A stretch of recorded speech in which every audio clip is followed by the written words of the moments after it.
That's me, Bruce Firestone. I have a BEng, a Bachelor of Engineering in Civil from McGill University, a Master's of Engineering Science from the University of New South Wales in Australia, in Sydney, and a PhD from the Australian National University in Urban Economics. You know what PhD stands for? Piled higher and deeper. Okay, I'm the SENS founder. I don't know if this works. Oh yeah, look at that. I'm the SENS founder and I'm a broker at Century 21, and I'm a coach. So Realtopia Ottawa, why are we here today? Why are we all here today? Why do so many people, and so many people have discovered and rediscovered real estate investing? It's because they found that their financial advisors, their friends, their family, their best buddy has been telling them about stocks, hot stocks like Nortel, right? Some of my friends bought $1 million worth of Nortel stocks at $102 and sold under $1. Or you might have an NHL pension like I do. And yeah, it goes back to 1994 from my NHL days. And I can tell you that the people who run it out of Bermuda for the National Hockey League know something about drinking beer and rum.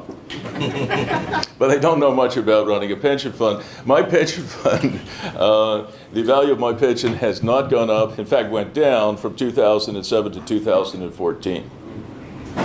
So trick question, how long does it take to double your money at minus 2% a year? 0. Yeah, you'd wait a long time for that, right, brothers and sisters? So people have tried mutual funds. Every mutual fund salesman that you've ever met says and promises to you, I'm going to get you 8 or 10 or 12%. And then after 4 or 5 years, you revisit with him or her, and they say, well, look, we only got 1.5 or 2, but don't worry, in the next 5 years, we'll get you that 8 or 10 or 12%. And then you ask yourself, especially when you get to my age, I'm 64, you ask yourself how many extra 5 years you have. My wife makes me carry around in my bag a note to myself. Every time I'm thinking about buying another National Hockey League team or another mutual fund, she makes me take it out. And it says 3 times on that, it's real estate stupid. It's real estate stupid. It's real estate stupid. Now the stupid person on that sheet would be me. Because by the end of today, you'll know that what makes me, I think, a good real estate coach and real estate broker and real estate investor is I've pretty much made every mistake that you can make. And my job today with all these wonderful people here, and I'm honored that you would come today, and thank you. My job today is, by the end of the day, is to try and teach you enough that you won't make the same mistakes I made and that you will have tremendous success. So we're going to start now. We're going to go back to the year 1740. It was the coldest ever year for which reliable records are known in Great Britain. And it was the first time the song Rule Britannia, Britannia Rules the Wave. You guys all know that song? You know? Okay, I won't sing it. You won't like it. And we're going to talk about Sir Robert Grosvenor. He was the 6th Baronet, and in 1740 he started development of what's called the Grosvenor Estate in London. And how did Sir Robert get his start? Well, he actually didn't get his start the way you would think. It was his earlier ancestor, the 3rd Baronet, Sir Thomas, who married a girl, and by the way, fellas, she was 12 when he married her. He was 20. Don't you be thinking about that. But he had the title. He had the title. He was Sir something or other. He was a baronet. But what did she have? Land. 500 acres. She had 500 acres. Happens to be just north of the Thames. Interesting stuff. And here's a sort of a geography of London. What does that look like? What does that look like to you guys? Yeah? What else? Hard. Thank you. And that's where it began, okay? And this is what they built.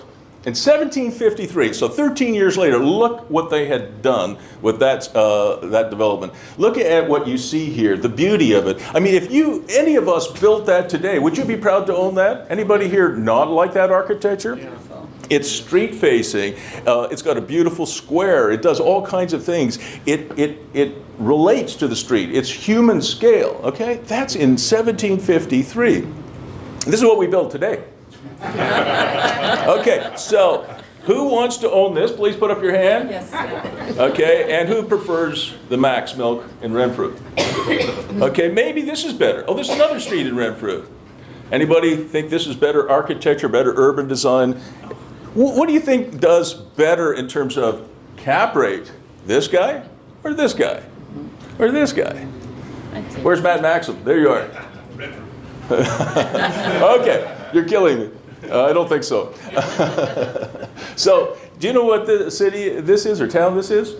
Bedford Falls. Yeah, Bedford Falls. It's a wonderful life. This is a postcard. It's Christmas in Bedford Falls. Now let me show you how they used to build it. So you've got street-facing retail, you've got two-way traffic, you've got street trees, organized street tree planting, you've got benches where people can sit, you've got lights that are happening and people living there. So what I wanted to tell you today is that real estate investing is not just about cap rates and the things that we all sort of are learning about. It's about beauty and design as well. This is our middle daughter, Mimi. She takes after my wife, as you could tell. She bought this property at 3 Splinter. It is a semi-detached. It's got a single-car garage, 3.5 bedrooms, or 3 bedrooms, excuse me. Is it 2.5, Dawn, is it 2.5 bathrooms upstairs? Yes. Yeah, 2.5 bathrooms upstairs. But what I liked about it was it's an end unit, and it's got a slope. I don't know if you can see that here. Can everybody see it even from the back? Mary, can you see it okay? John? All right. But so you walk around the building, and guess what you see? You see a walkout condition. This is a big thing for us. Okay, so here's the lower level now. We had a contractor come in and fix it up. So this is what it looks like now. You can see this is the lower level of Mimi's place. This is the kitchen that they put in. That's the master bedroom. I think the tenant light green, right, Dawn? You can't really see it. Sorry about that, you guys. And Dawn and Mimi did something really clever. It's a very small master bedroom. So because it's a 1 bedroom, they took the closet out of the bedroom and put it in the hallway. And it's a 1 bedroom, a young couple lives there. That seems to be okay. You wouldn't do that in a 2 bedroom, but yes, 1 bedroom you can do it. This is the bathroom. I guess that's another shot of the kitchen. Am I going the right way? And this used to have a staircase going up to the main level. You with me on that? Yeah. We removed it, right? That's crucial. So they're totally fire separated, right? Smell separated, and we met the building code. All right, so Mimi's cap rate on her place is 6%. It doesn't sound like a whole lot, but it's better than you're getting in your bank, right? You guys know, what is your bank paying? Anybody getting 2% from their bank? I am not. I have 1 high interest savings account that gives me 1.5. Anybody better than that? Probably not. So 6% is better than 1.5 or 2%. And it's better than my mutual funds, which have been horrible. It's better than my NHL pension.